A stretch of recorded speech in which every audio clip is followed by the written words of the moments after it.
હું તો એમ કહું છું કે સલીમથી તો બચવું છે, સલમાથી પણ બચવું છે મારી હિન્દુ સમાજથી. હિન્દુ સમાજમાં એવા લોકો છે કે જે ગુરુજીનો વિરોધ કરે છે. એ લોકોને મારે ખાલી એટલું જ કહેવું છે કે કોઈ દિવસ કોઈ ઈસાઈને ઈસાઈનો વિરોધ કરતા નથી જોયું, મુસલમાનને મુસલમાનનો વિરોધ કરતા નથી જોયું. પણ આપણામાં જ અમુક હિન્દુ એવા છે કે જે ખોટા વિરોધ કરે છે. એ લોકોને હું એમ જ કહીશ કે મહાદેવ આપને સદબુદ્ધિ આપે.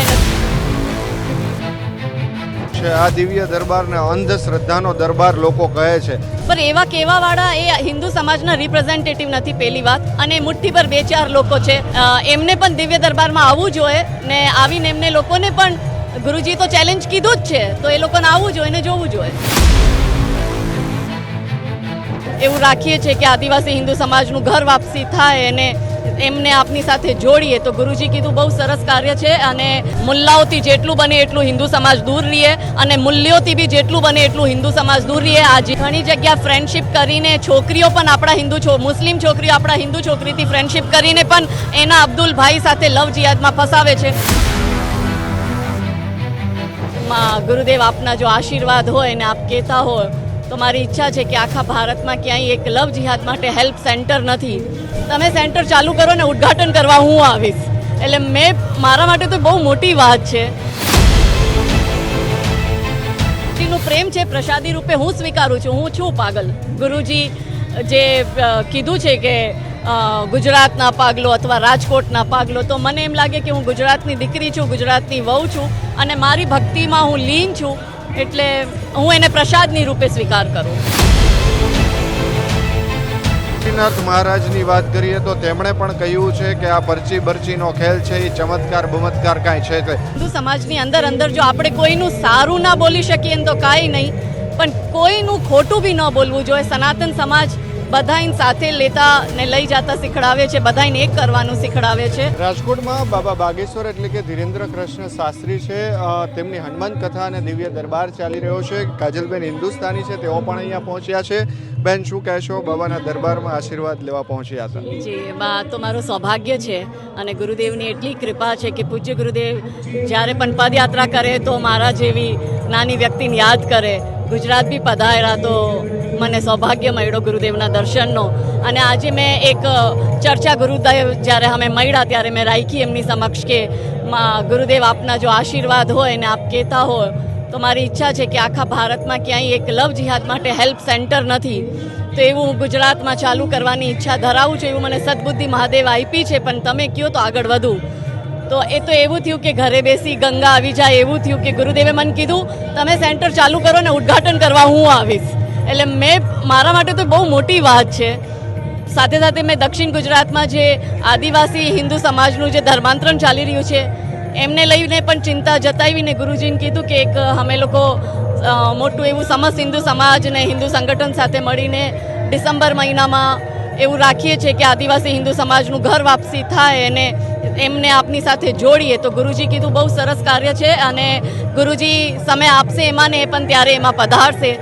અને ગુરુજીનો સમય બી અમને મળી ગયો છે એટલે અમારા માટે બહુ સારી વાત છે. જે લોકો હિન્દુ સમાજમાં એવા લોકો છે કે જે ગુરુજીનો વિરોધ કરે છે એ લોકોને મારે ખાલી એટલું જ કહેવું છે કે કોઈ દિવસ કોઈ ઈસાઈને ઈસાઈનો વિરોધ કરતા નથી જોયું, મુસલમાનને મુસલમાનનો વિરોધ કરતા નથી જોયું.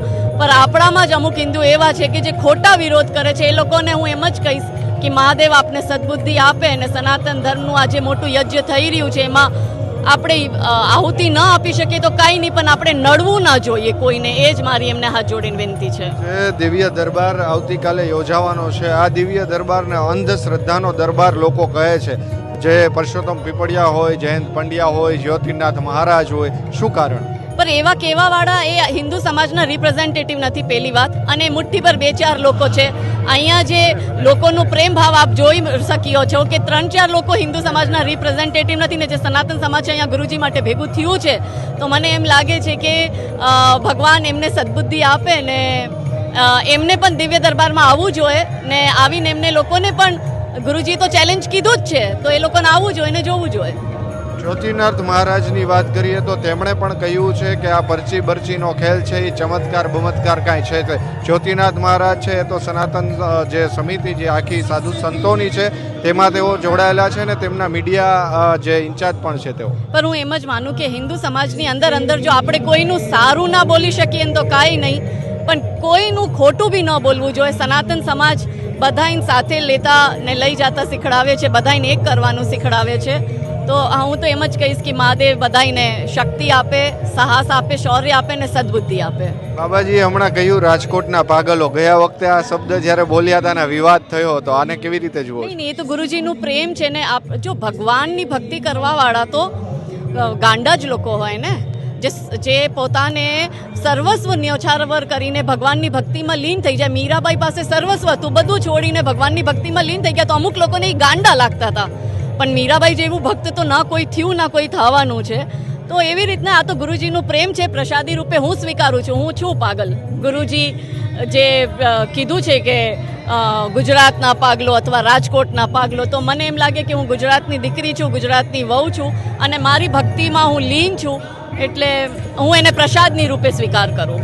તમે કહ્યું દક્ષિણ ગુજરાતવાળી વાત કરીએ, પત્રકાર પરિષદ જ્યારે અહીંયા કરી હતી ત્યારે તેમણે કહ્યું કે દક્ષિણ ગુજરાતની અંદર મોટા પ્રમાણની અંદર ધર્માંતરણ થઈ રહ્યું છે અને એના કારણે હું હવે દક્ષિણ ગુજરાતની અંદર કથા કરવાનો છું. આને કેમ જુઓ?